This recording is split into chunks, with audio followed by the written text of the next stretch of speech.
Çështja e mandatit të prokurorëve të prokurisë së posaçme është rikthyer në qendër të debatit politik dhe institucional. Majoranca socialiste i ka bërë thirrje opozitës që të bashkojë votat në kuvent për të realizuar ndryshimet e nevojshme kushtetuese me qëllim zgjatjen e mandatit të prokurorëve të SPAK-ut. Debati u zhvillua në Komisionin e Ligjeve ku për herë të parë kryetari i komisionit Ulsi Manja u shpreh në një lim me shqetësimin e ngritur nga drejtuesi i SPAK Lodian Braho lidhur me pasojat që mund të sjellë përfundimi i mandatit 9-vjeçar të prokurorëve të posaçëm. Manja deklaron se kjo është një çështje që kërkon konsensus politik dhe u bëri thirrje forcave parlamentare të bashkëpunojnë për të ndërmarrë ndryshimet kushtetuese të nevojshme.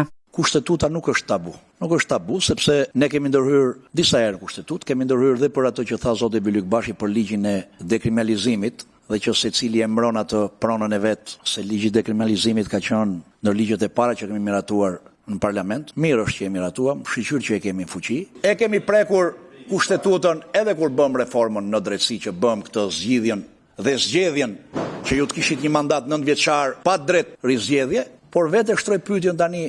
Edhe pyetja është shumë e thjeshtë. Ju jeni prokuror, siç janë edhe armata tjetër e prokurorëve që ushtrojnë funksionet në prokurorit e jurisdiksionit të përgjithshëm. Tani pse atje garantohet vazhdimësia e karrierës nga një nivel tek tjetri, pa kufizim me mandatësh, ndërsa tek kjo që ne vërtet e quajmë prokurorit posaçme, po nuk thot kushtetuta që ka mandat të përcaktuar kjo prokurori. Edhe unë do t'ju kërkoja kolegëve, sepse kjo do vullnet politik. Kushtetuta nuk mund ndryshohet vetëm me votat e njërës palë. Bashkojmë votat, ta ndryshojmë kustetutën, ta heqim krejt kufizimin e mandatit dhe këta, po pse e vure ti?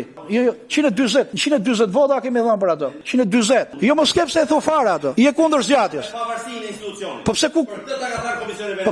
Po pse çfarë shefte ata aty? Me 140 vota parlamentit. Po çfarë shefti këta ato? Po çfarë po shefte ata pra? Kemi deputet këtu që tha e votoi pa me sy të mbyll. Edhe ti votoi me sy të mbyll. Po ti ke votuar me sy mbyll ligjin për ndryshimin e nënit 45 kushtetutës për ligjin e dekriminalizimit tani le mos na hap. O zoti Bylykbashi. O zoti Bylykbashi.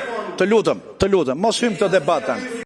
Shqetësimi për përfundimin e mandateve të prokurorëve të SPAK u ngrit edhe nga kreu i institucionit Lodian Braho, i cili paralajmëroi nevojën për një zgjidhje ligjore që garanton vijimsinë dhe funksionimin normal të prokurisë së posaçme. I njëjti shqetësim ishte artikuluar më herët edhe nga paraardhësi i tij në krye të SPAK-ut Altin Dumani. Diskutimet pritet të vijojnë në nivel politik, pasi çdo ndryshim i kushtetues kërkon një shumicë të cilësuar votash në kuvent dhe po rrjedhoi konsensus mes majorancës dhe opozitës.